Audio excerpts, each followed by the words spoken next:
बच्चों, आज के इस वीडियो में आपका बहुत बहुत स्वागत है।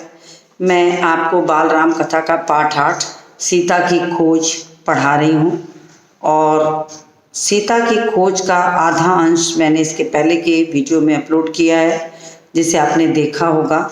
मैं थोड़ा सा उसको दोहराते हुए अपने मुख्य भाग पर आऊँगी, तो शेष भाग को मैं थोड़ा सा बता देती हूँ कि जिस समय पंचवटी से रावण साधु का वेश बना करके सीता को पुष्पक विमान में उठाकर लेकर चला जाता है और मारीच हा लक्ष्मण हा सीते चिल्लाता है, तभी राम को इस बात का पता चल जाता है कि निश्चित ही सीता के साथ कुछ अनिष्ट हुआ है।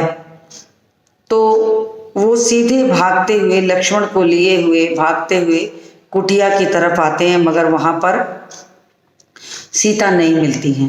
तब वो आगे बढ़ते हैं, आगे बढ़ते हुए खोजना शुरू करते हैं, यहाँ तक कि गोदावरी नदी, वृक्षों, पशु पक्षियों, हाथी, शेर, हिरण, सबसे उन्होंने पूछा कि हे खग, हे मृग, हे मधुकर श्रेणी, तुम देखी सीता मृगनयनी, क्या तुमने सीता मृगनयनी सीता को कहीं देखा है? जब उन्हें ये लगता है कि सीता को कोई राक्षस उठा ले गया है, तो अंततः उन्होंने लक्ष्मण को ये तक कह दिया कि तुम यहाँ से चले जाओ अयोध्या वापस, और मैं सीता के बिना वापस नहीं जा सकता। लक्ष्मण ने राम को बहुत समझाया, धैर्य दिलाया, और वो सीता को पुकार पुकार के विलाप कर रहे थे।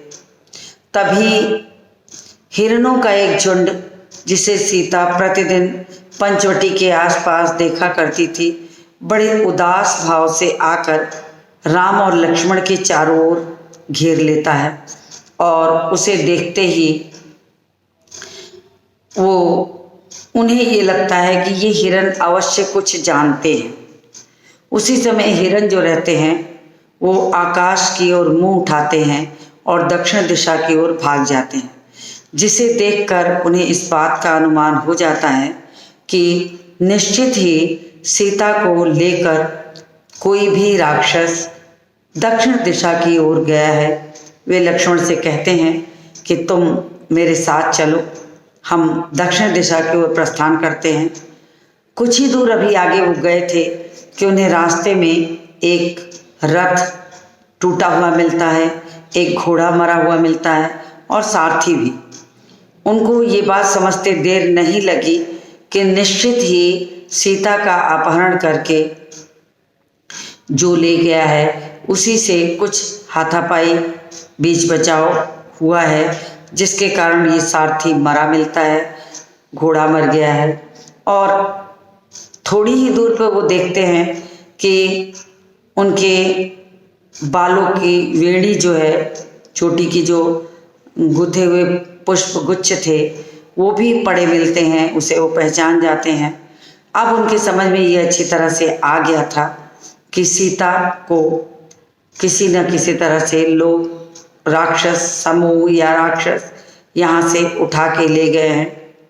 और जैसे जैसे सीता आगे बढ़ती जा रही थी, वे अपने आभूषणों को बिखेरते जा रही थी कि संभवतः राम और लक्ष्मण को ये अनुमान लग जाए कि सीता को कौन ले गया है या किस ओर ले गया है।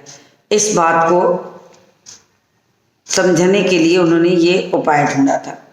तो ये थोड़ी सी मैंने इसके पहले की घटना को चर्चा में दोबारा करके आपको समझा दिया। तो वहीं से मैं फिर आज प्रारंभ करी हूँ कि लगता है थोड़ी देर पहले यहाँ संघर्ष हुआ है। लक्ष्मण ने कहा, यह पुष्पमाला वही है जिसे सीता ने वेणी में गूंथ रखा था। कल मैंने वेणी का अर्थ भी लिखा था कि वेणी का मतलब चोटी होता है। निश्चित तौर पर सीता राक्षसों के चंगुल में फंस गई है।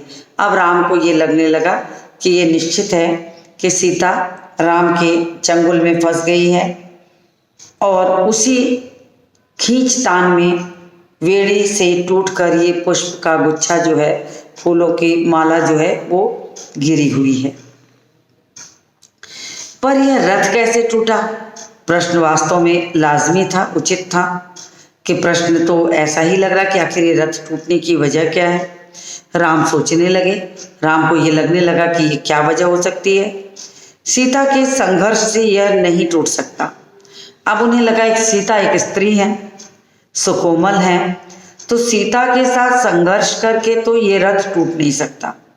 अवश्य इसमें किसी तीसरे का भी योगदान है, जिसे राम जानना चाहते थे कि कौन हो सकता है।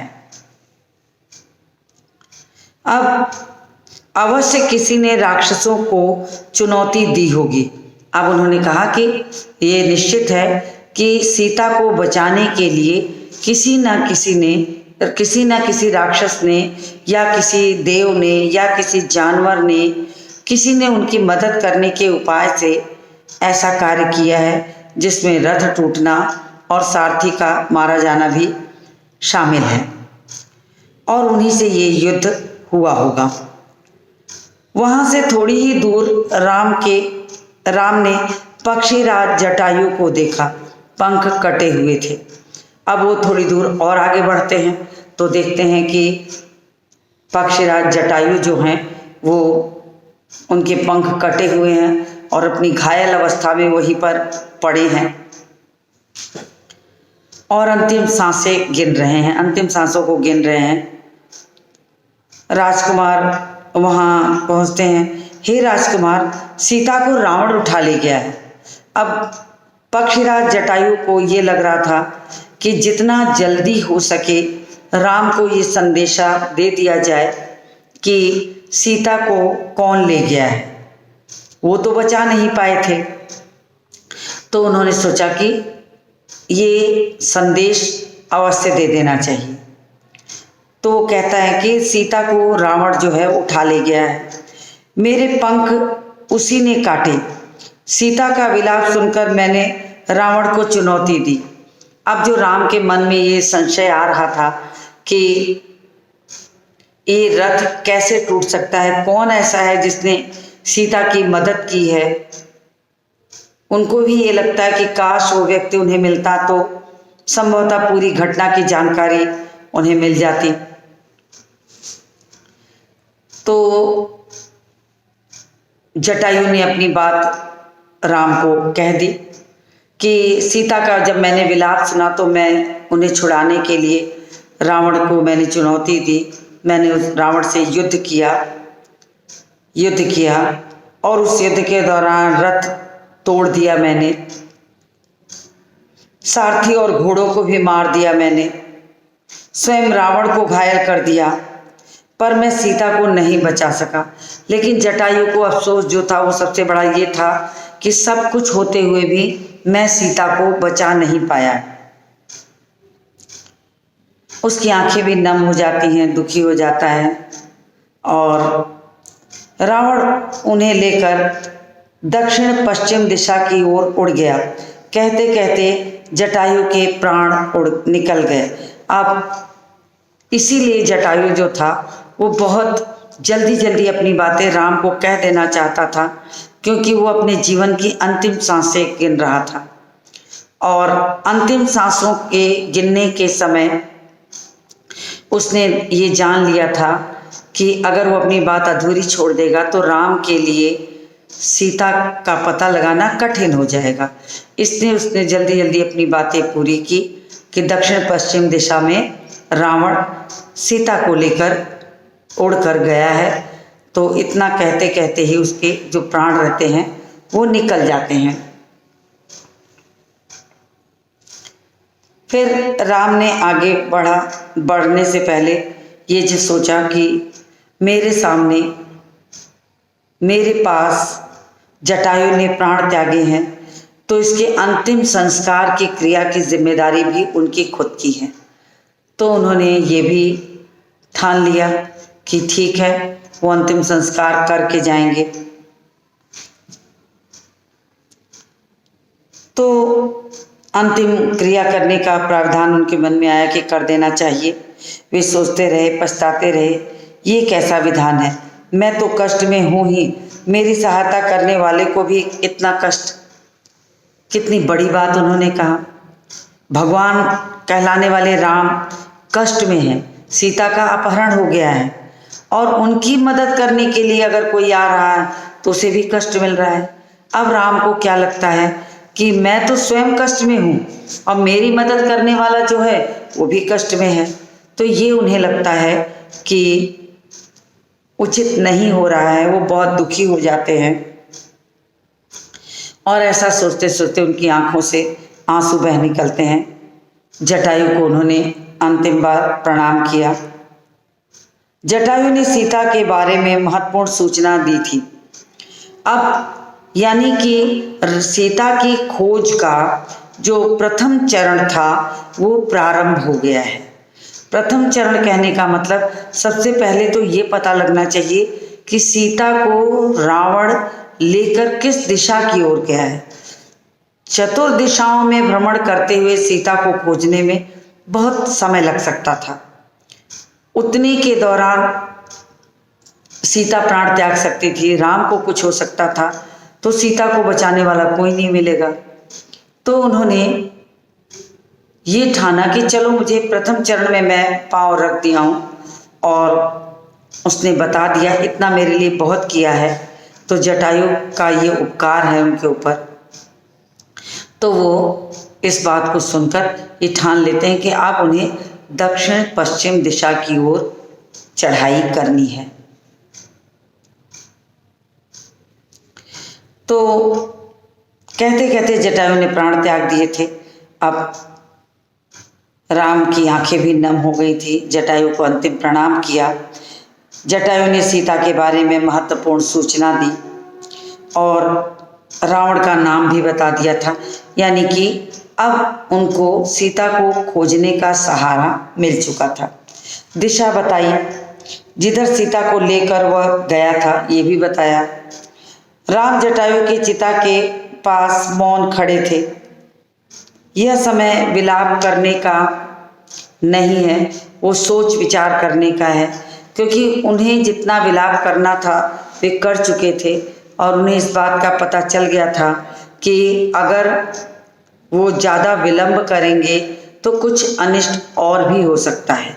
इसलिए वो सोच विचार में पड़ गए, क्योंकि जटायु ने मरते मरते उन्हें सीता को ले जाने वाले व्यक्ति का नाम बता दिया था, दिशा बता दी थी और साथ ही साथ ये भी बताया था कि मैंने उसके साथ बीच बचाव के लिए बहुत उपाय किया लेकिन मैं बचा नहीं पाया।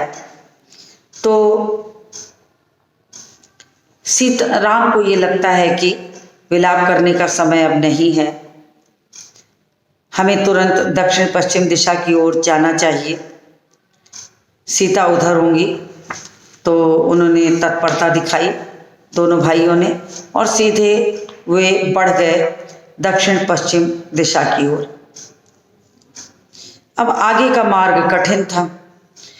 मार्ग तो कठिन हो चुका था। उन्हें ये लग रहा था जिस प्रकार आसानी से 10 वर्ष उन्होंने दंडक वन में बिता दिए हैं, उसी तरह संभवतः वे 4 वर्ष 3 वर्ष और बिता के 14 वर्ष का वनवास पूरा करके अयोध्या लौट जाएंगे, लेकिन ऐसा नहीं हुआ। तो वे जान गए थे कि अब आगे का जो मार्ग है वो अत्यधिक कठिन है, अब उन्हें कठिनाइयों से जूझना पड़ेगा।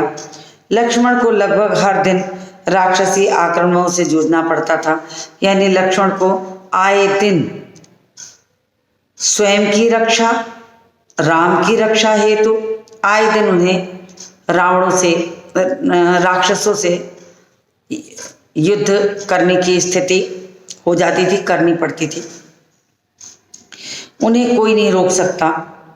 दोनों राजकुमार प्रत्येक बाधा पार करते चले गए। अब धीरे धीरे राम और लक्ष्मण ने रास्ते में पड़ने वाली प्रत्येक बाधाओं को ऋषि मुनियों का और पेड़ पौधों जीव जंतु सबसे मार्ग पूछते पूछते वे धीरे धीरे ठान लिए कि अब उन्हें आगे बढ़ते ही जाना है, रुकना नहीं है। वन मार्ग जितना कठिन होता गया उतनी ही उनकी दृढ़ता बढ़ती गई। जैसे जैसे उन्होंने कठिनाइयों का सामना करना ज़्यादा शुरू कर दिया, ज़्यादा कठिनाइयाँ उनके ऊपर आने लगी, वैसे वैसे ही उनका जो निश्चय था वो भी दृढ़ होने लगा। उन्होंने ठान लिया था कि अब वो सीता को खोज निकालेंगे, क्योंकि जटायु ने जो मार्ग प्रशस्त किया था, जो दिखाया था, उससे इतना तो पता चल चुका था कि सीता को कौन और किस दिशा में ले गया है। अब ऐसे मार्ग पर जाने पर बाधाएं ना आए, ये संभव नहीं है। बाधाएं तो आएंगी ही। फिर भी उन्होंने जैसे जैसे वो आगे बढ़ते, कठिनाइयाँ बढ़ती, उनका निश्चय और दृढ़ से दृढ़तर होता चला जाता था और दृढ़ हो जाता था कि वे अपना रास्ता निकाल लेंगे।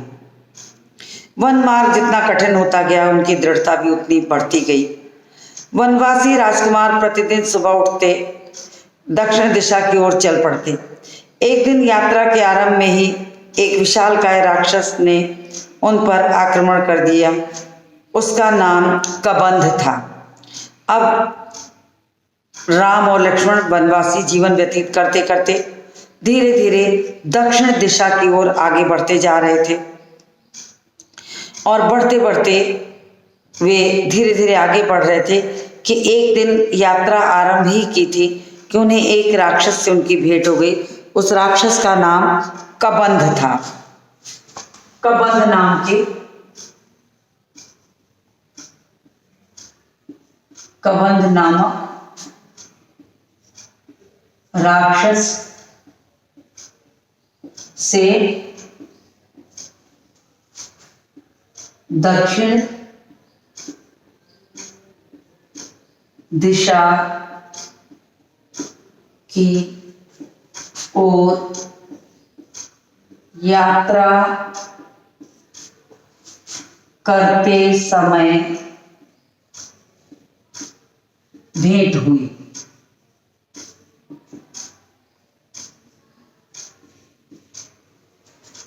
दक्षिण दिशा की ओर यात्रा करते समय उनकी भेंट हुई थी, तो उसका नाम था कबंध।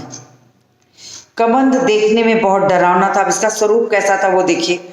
डरावना स्वरूप, मोटे मोटे मांसपिंड, गर्दन नहीं थी। मैं इसको लिख भी देती हूँ। इसकी विशेषता में क्या था? गर्दन नहीं थी, गर्दन नहीं थी, मांसपिंड की तरह था, मांस पिंड की तरह था,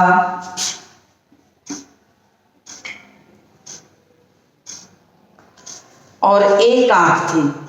मैं इसको थोड़ा सा और लिखना चाहूंगी।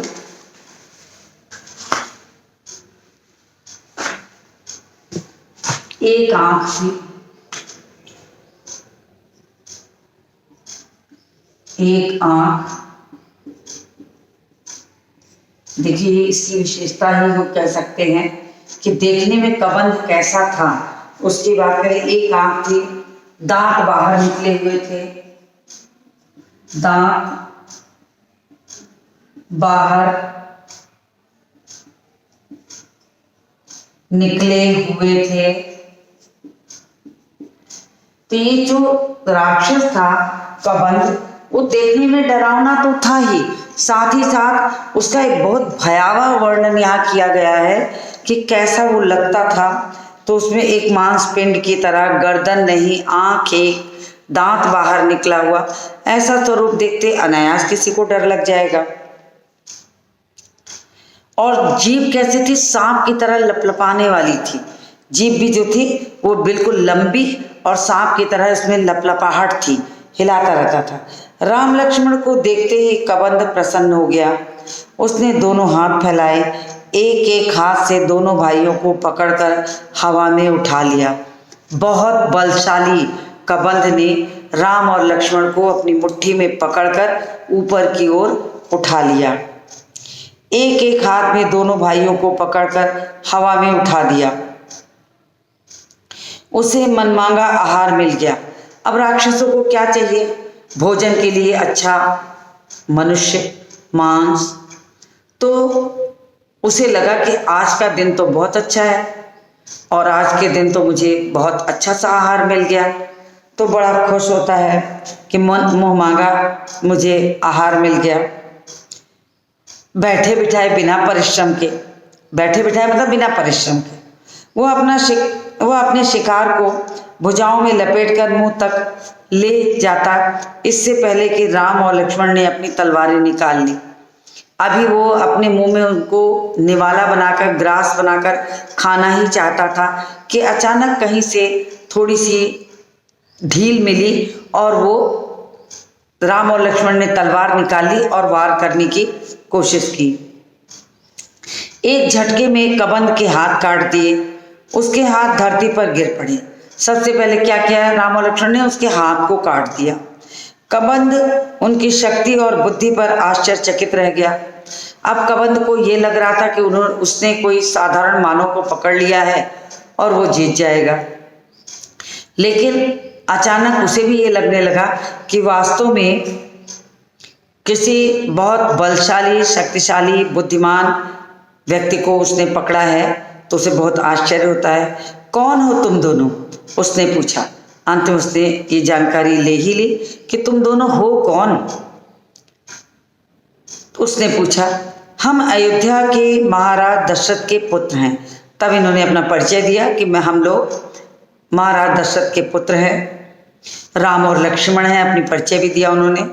और रावण ने राम की पत्नी सीता का हरण कर लिया है, हम उन्हीं की खोज में निकले हैं।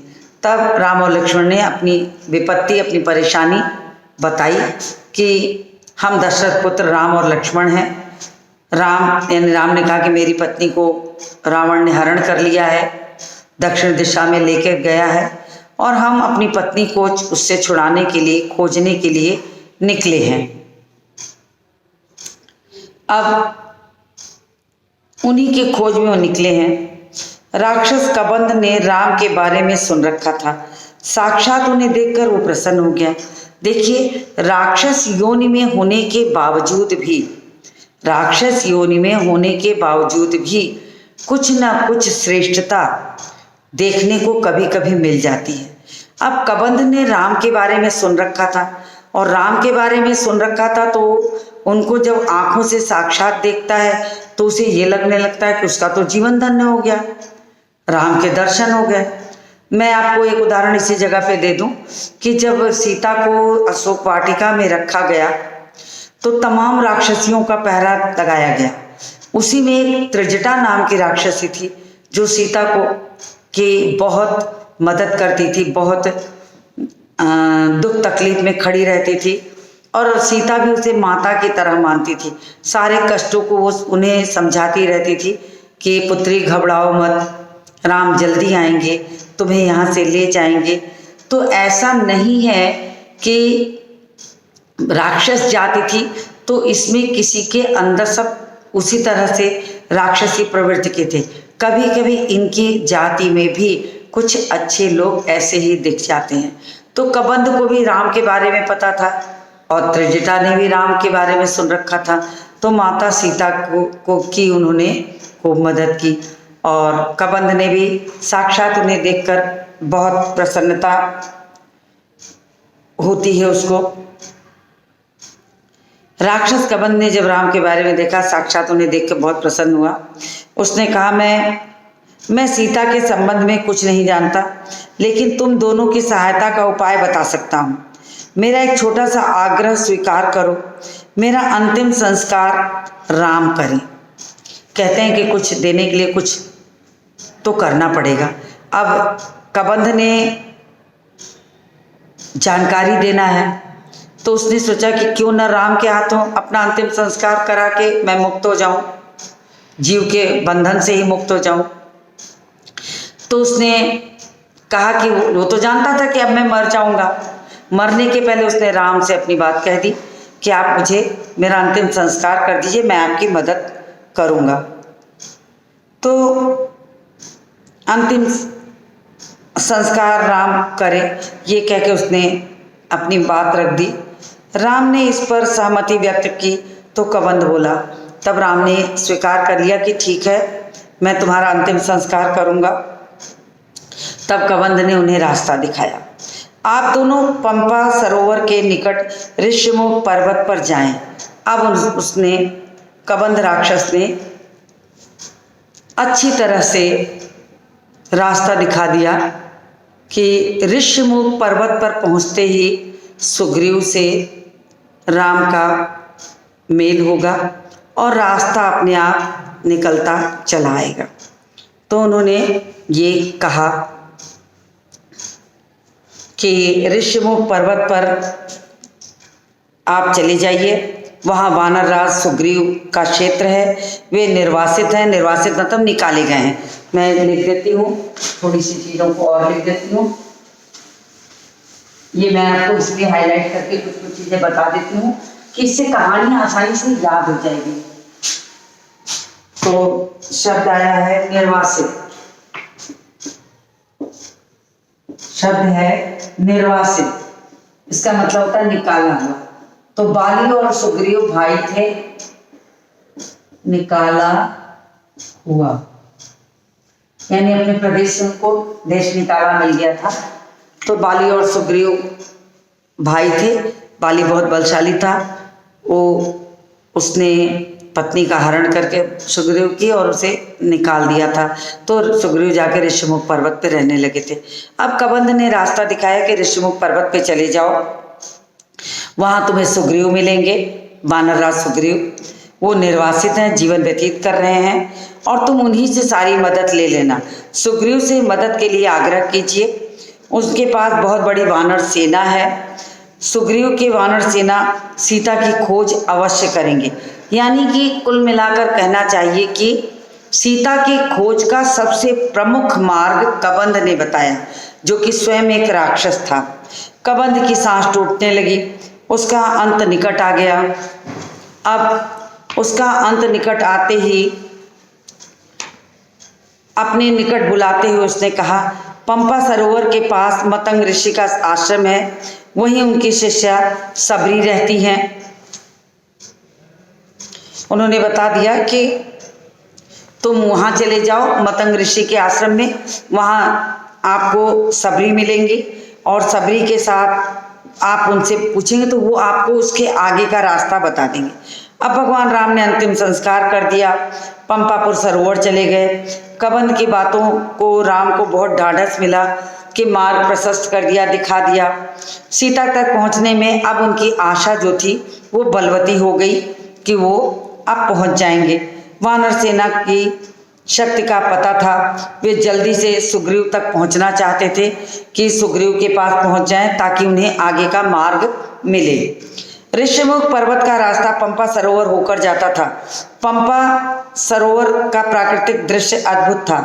मतंग ऋषि का आश्रम उसी सरोवर के किनारे था। लता कुंज से घिरा हुआ सरोवर का पानी मीठा था। सबरी की कुटिया आश्रम में ही थी। वह ऋषि की शिष्या थी, उसकी आयु बहुत हो गई थी, जर्जर थी, तो जर्जर मतलब बहुत कमजोर, लेकिन आंखें ठीक थी। वह हर पल राम की प्रतीक्षा में खुली रहती थी। ऋषि ने उसे बताया कि एक दिन राम आश्रम में अवश्य आएंगे और उससे मिलेंगे, इसीलिए वो अपनी आंखों को नहीं झपकाती थी कि कहीं उसे राम न दिखने को मिले। राम को आश्रम में देखकर सबरी बहुत प्रसन्न हुई। उनकी आवभगत की, सेवा की, खाने को मीठे मीठे फल दिए, रहने की जगह दी, उनकी आंखें तृप्त हो गई। तो सबरी वाली ये कथा भी आपने सुन रखी होगी कि सबरी के पास जब वो गए तो उसने मीठे मीठे बेर लाके राम और लक्ष्मण को खाने को दिया। तो राम तो प्रेम पूर्वक प्रसाद की तरह उसे भोग करते गए, खाते गए, और लक्ष्मण उसे जूठा करके देने के कारण पीछे फेंक रहे थे। ऐसी मान्यता है कि वही पीछे फेंक देने से बाद में जब लक्ष्मण को शक्ति लगती है तो वही संजीवनी बूटी होकर के वहाँ पर जड़ी बूटी बन जाता है और उसी की आवश्यकता अंत में लक्ष्मण को लगती है। तो राम ने सबरी के दिए हुए फल को खाया और लक्ष्मण उसे पीछे फेंक दे रहे थे। अंततः वो उनकी शिष्या जो सबरी रहती हैं उनकी आंखें तृप्त हो जाती हैं और राम ने उससे सीता के संबंध में पूछा।